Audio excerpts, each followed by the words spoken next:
Okay, we're going to do a story for our Getting Along Together lesson. It's called Those Shoes by Maribeth Boltz. I'm going to turn my camera down here so you can see the pictures. All right, those shoes.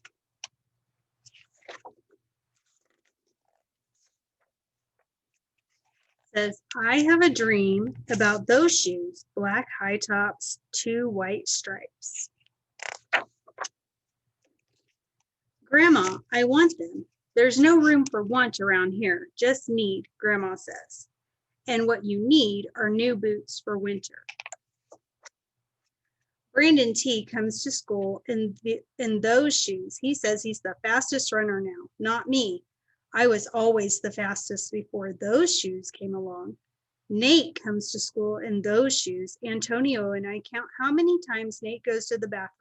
7 times in one day, just so he can walk up and down the hall real slow. Next, Alan, Jacoby, and Terrence each get a pair. Then one day, in the middle of kickball, one of my shoes comes apart. Looks like you could use a new pair, Jeremy, Mr. Alfrey, the guidance counselor, says. He brings out a box of shoes and other stuff he has for kids who need things. He helps me find the only shoes that are my size, Velcro, like the ones my little cousin Marshall wears. They have an animal on them from a cartoon I don't think any kid has ever watched. When I come back to the classroom, Alan Jacoby takes one look at Mr. Alfie's shoes and laughs. So do Terrence, Brandon T, and everyone else. The only kid not laughing is Antonio Parker. At home, Grandma says, "How kind of Mr. Alfrey." I nod and I turn my back.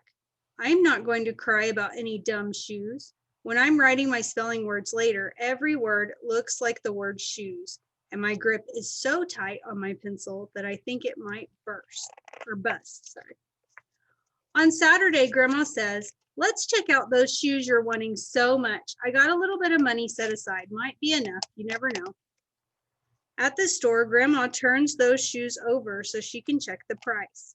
When she sees it, she sits down heavy. Maybe they wrote it down wrong, I say. Grandma shakes her head. Then I remember the thrift shops.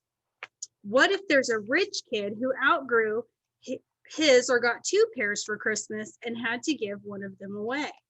We ride the bus to the first thrift shop. Black cowboy boots, pink slippers, sandals, high heels, every kind of shoes except the ones I want. We ride the bus to the second thrift shop. Not a pair of those shoes in sight. Around the corner is the third thrift shop. I see something in the window. Black shoes with 2 white stripes, high tops, perfect shape, $2.50. Those shoes. My heart is pounding hard as I take off my shoes and hitch up my baggy socks. How exciting, Grandma says. What size are they? I shove my foot into the first shoe, curling my toes to get my heel in. I don't know, but I think they fit. Grandma kneels on the floor and feels for my toes at the end of the shoe. Oh, Jeremy, she says, I can't spend good money on shoes that don't fit. I pull on the other shoe and try to walk around. They're okay, I said, holding my breath and praying that my toes will fall off right then and there. But my toes don't fall off. I buy them anyway with my own money, and I squeeze them on and limp to the bus stop. At home, a few days later, Grandma puts a new pair of snow boots in my closet and doesn't say a word about my 2 big feet shuffling around in my 2 small shoes. Sometimes shoes stretch, I say. Grandma gives me a hug. I check every day, but those shoes don't stretch. I have to wear my Mr. Alfrey's to school instead.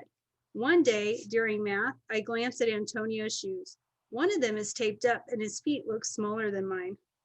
After school, I head to the park to think. Antonio is there, the only kid who didn't laugh at my Mr. Alfrey shoes.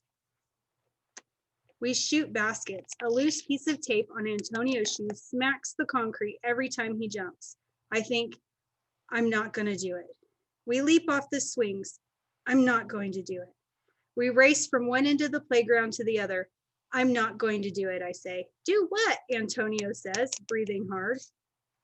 Grandma calls me for supper and invites Antonio over too. After supper, he spies my shoes. How come you don't wear them? Antonio asks. I shrug. My hands are sweaty. I can feel him wishing those shoes were his. That night, I am awake for a long time thinking about Antonio. When morning comes, I try on my shoes one last time. Before I can change my mind, the shoes are in my closet. Snow is beginning to fall as I run across the street to Antonio's apartment. I put the shoes in front of his door. I push the doorbell and run. At school, Antonio is smiling big in his brand new shoes. I feel happy when I look at his face and mad when I look at my Mr. Alfrey shoes. But later, when it's time for a recess, something happens. Everywhere there is snow. Leave your shoes in the hall and change into your boots, the teacher announced. Leave your shoes in the hall. It's then I remember what I have in my backpack. New boots, new black boots that no kid has ever worn before. Standing in line to go to recess, Antonio leans forward and says, thanks. I smile and give him a nudge. Let's race. The end.